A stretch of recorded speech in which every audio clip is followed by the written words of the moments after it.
The administration just criminalized dissent. He signed a memorandum that very well could be used to justify going after individuals or organizations simply for being critical of him. But let's not scare people into silence for him, because I've heard from people online that this says speech can now be considered political violence. On September 25th, the administration sent out a memorandum commanding law enforcement and agencies like the IRS to prioritize investigating, dismantling, and even prosecuting individuals or networks that contribute to political violence, which isn't even loosely defined. It seems to suggest that things you or I say online could be prosecuted as contributing towards political violence. But the thing is that nothing in there is new law. Your free speech rights are still protected. If people could get charged with a crime for saying something as innocent as, "Dear leader is a whiny little bitch," I mean, even the press couldn't operate in those conditions. Why don't you try saying something? I'm good.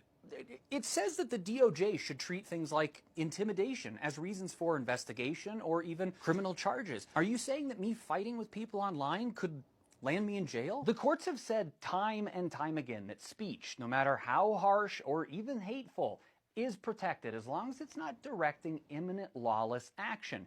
Intimidation involves threats or coercion. It lists different actions that law enforcement should consider reasons to investigate. Things like doxing, swatting, rioting, destruction of property, or civil disobedience. And that is one of the major dangers with this memorandum, because civil disobedience involves protected free speech. Things like marching, protesting, even shouting angrily at officials. This is the intimidation that gets people to stop speaking up. When the government starts to treat all civil disobedience as the same thing as political violence. But people can and should still call out this bloated bag of farts, because this memorandum relies on people thinking that they can criminalize dissent. So when does dissent or disobedience become illegal? Obviously, if you're calling for violence and some forms of lying, like don't do defamation, but even some things like sit-ins or blocking traffic are technically illegal. They can't outlaw